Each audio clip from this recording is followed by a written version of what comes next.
Na stolu imamo Siligan pištolj za silikon. Provjerit ćemo zajedno radi li bolje od klasičnih pištolja. Moje ime je Dejan Šimić, ovo je Ključ 13, jedina emisija na svijetu koja vam odgovara na vječno pitanje što je to ono za ono. Na prvo ovako kad budete gledali ne možete prepoznati da je to pištolj za silikon, međutim ja ovako kad okrenem onda ćete vidjeti, sjetit ćete se da ste ovo vidjeli u stvari na internetu i ja imam obje verzije, u principu dolazi u dvije verzije. Prva verzija je ovaj pištolj koji vidite, ovaj crni, i on se čak i zove Siligan Klasika, oni ga nazivaju. I on je prva njihova verzija, odatle su oni krenuli. I ja ću ovako slobodno reći, ovo je prvenstveno namijenjeno hobistima. Dok druga verzija, znači ova, koja više nije od plastike, ovo je aluminij, ova je više namijenjena profesionalcima. Za nekoga ko prvi puta vidi ovaj alat, objasnit ćemo u stvari u čemu su najveće prednosti Siligana u odnosu na klasične pištolje za silikon ili ti za kartuše. Kada uzmemo naš klasični pištolj za silikon, samo da vidite otprilike o čemu se radi. Znači, dva ova pištolja stanu i još uvijek ostane mjesta u odnosu na jedan klasični. S time da napomenem da trenutno šipka još nije izvučena do kraja, znači ona je tu otprilike, tu je negdje, evo ovdje. Znači, kada ga izvučemo do kraja, ja onda kameru moram podići gore samo da vi vidite gdje je taj pištolj u odnosu na Siligan. Evo ovoliki omjer. Klasičan i Siligan. Da ne misli neko zato što je od Volcrafta da je možda malo veći, međutim evo ovo vam je klasika jedna, da vidite kolike su to razlike. Znači, ogromna razlika u dimenzijama. Prije nego što pokažem Siligan kako radi, želim nešto napomenuti. Ovaj crni vam je kompletno napravljen od plastike. Znači, ovo je sve plastika. Ovdje vrlo malo ima metala, sve je plastika. Dok ovaj metalni, profesionalni, ovo je sve aluminij. Znači ovdje gdje god gledate aluminij, vrlo malo plastike ima. Glavna razlika između ova dva alata nije samo u boji, nego se radi o sljedećem. Iako je ovo plastični, prvenstveno namijenjen hobistima iz vrlo jednostavnog razloga, omjer je 12:1 kada tiskamo.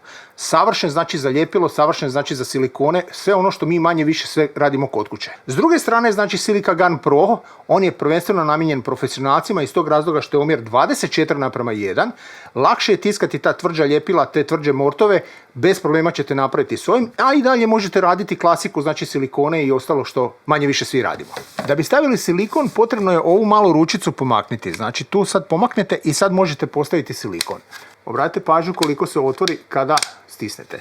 To se dešava na oba dva, znači na oba dva možete to vidjeti da se on otvori, jedino kod ovog aluminijskog, pošto je u crnoj boji malo se teže vidi. Drugi trik je u tome što kad stisnete do kraja, slobodno gurnite vaš silikon, koliko god da ide, i to je to. Evo ga, to je to. Sada kako stišćete,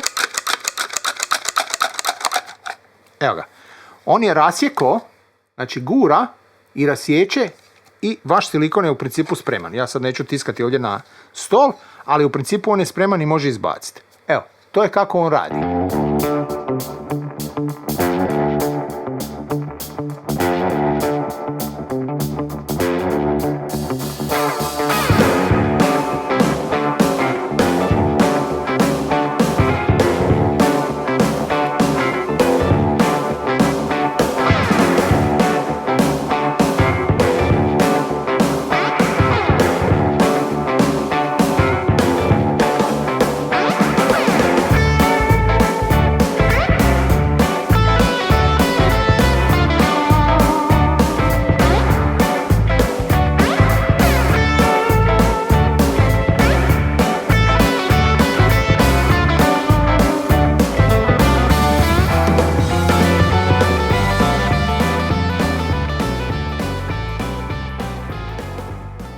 Oba pištolja imaju neke dodatne stvari.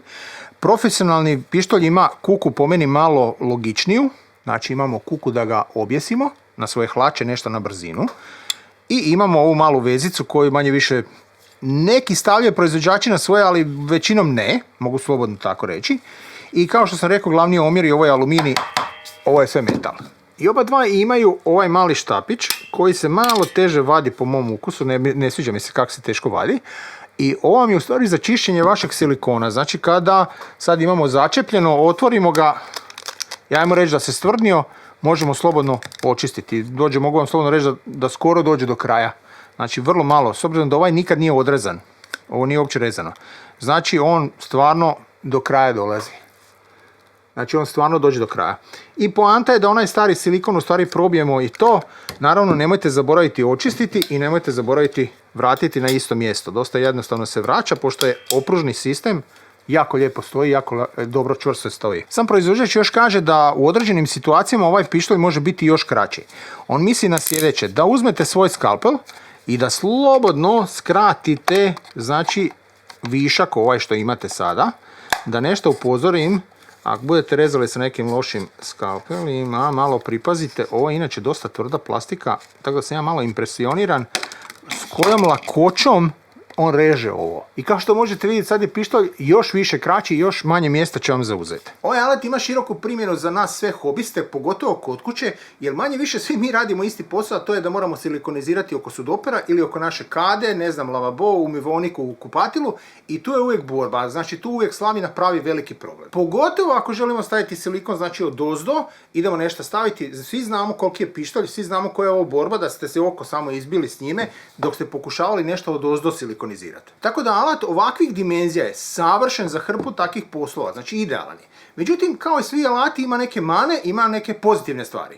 Pa idemo krenuti prvo sa pozitivnim. Prvo i najveća prednost ovog alata je u stvari dimenzija.